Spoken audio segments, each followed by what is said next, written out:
Periyar Maniammai Institute of Science and Technology, Tanjavur. Civil engineering with specialization in GIS, remote sensing and more.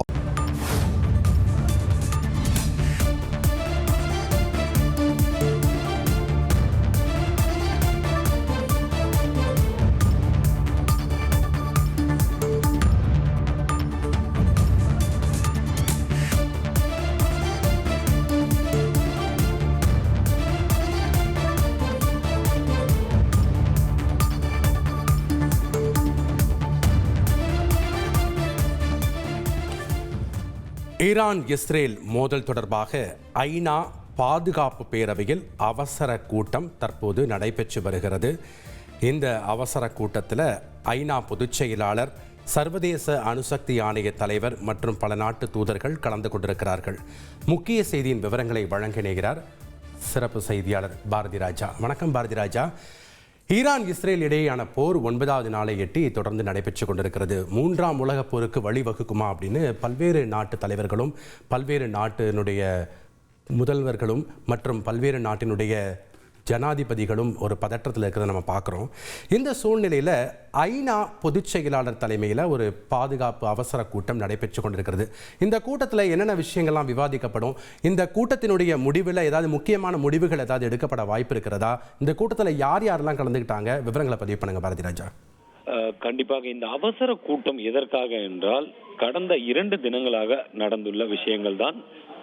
ஈரானின் அணு ஆயுத கிடங்கு மீது Israel ராணுவம் தாக்குதல் நடத்தியதாக ஒரு தகவல் வெளியானது. அதனால் அந்த அணு ஆயுத கிடங்கு சேதமடைந்திருப்பதாகவும் தகவல்கள் வெளியானது. இந்த பின்னணியில்தான் தற்போது இந்த கூட்டமானது கூட்டப்பட்டிருக்கிறது. இந்த கூட்டத்தில் ஈரானில் உள்ள அணு ஆயுத கிடங்கு, அதே போல அணு உலைகள் மீது தாக்குதல் நடத்தப்பட்டதா என்பது குறித்த விவரங்கள் எல்லாம் அளிக்கப்பட்டது. அப்போது ஈரான் தரப்பில் இருந்து ஒரு பதில் கொடுக்கப்பட்டது. அது ஐநா பொதுச் செயலாளர் ஆண்டனியோ குடேரஸிடம் தெரிவித்தார்.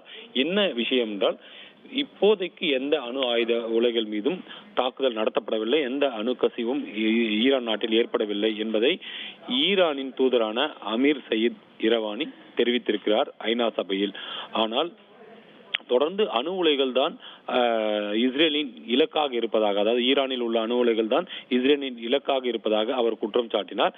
இதற்கு பதிலளித்து பேசிய இஸ்ரேல் தூதர் டென்னி டானன் அவர் என்ன சொன்னார் அப்படின்னா, ஈரான் தான் அணு ஆயுத அச்சுறுத்தலை எங்களுக்கு கொடுத்து வருது, அதனால தான் நாங்கள் தற்காப்புக்காக இந்த நடவடிக்கைகளை எடுக்கிறோம். அதாவது அணு உலைகள் மேல் நாங்கள் தாக்குதல் நடத்தல, எங்களிடம் ஈரானின் தாக்குதலை தடுத்து நிறுத்த வழி இருக்குது அப்படின்னு காட்டுறதுக்காக தான் நாங்கள் இந்த தாக்குதலை நடத்துறோம் அப்படின்றத பதிலாக தெரிவித்தார். ஆனால் இரு தரப்புமே ஒரு விஷயத்தை மறந்துவிட்டார்கள். 2 பேருமே அணு ஆயுதத்திற்கு தயாராக இருக்கிறார்கள் என்பதை அடிப்படையாக வைத்துதான் இந்த கூட்டமானது நடத்தப்படுவதாக சர்வதேச அணுசக்தி ஆணைய தலைவர் தெரிவித்தார். அதன் பின்னர் பேசிய ஐநா பொதுச் செயலாளர் குடேரஸ் ஒரு விஷயத்தை பதிவு செய்தார். இந்த நிலை தொடர்ந்தால் இது உலக பேரழிவுக்கு வழிவகுக்கும், 3ஆம் உலக போருக்கு ஒரு முதற்கட்டமாக இருக்கும். எனவே இரு நாடுகளும் உடனடியாக சமாதான தீர்வை எட்ட வேண்டும் என வலியுறுத்தியிருக்கிறார். ஆனால் தற்போது வரை இந்த சமாதான பேச்சுவார்த்தை என்ற முடிவுக்கு இஸ்ரேல் தூதராக இருக்கட்டும், அதே போல ஈரான் தூதராக இருக்கட்டும் செவி சாய்க்கவில்லை என்பதுதான் தற்போது ஐநா சபையில் நடக்கும் நிலவரமாக இருக்கிறது. தொடர்ந்து அந்த பேரவையில் கூட்டமானது நடைபெற்று வருகிறது. நன்றி பாரதி ராஜா, உங்களுடைய விவரங்களுக்கு. Periyar Maniammai Institute of Science and Technology, Tanjavur. Civil engineering with specialization in GIS, remote sensing and more.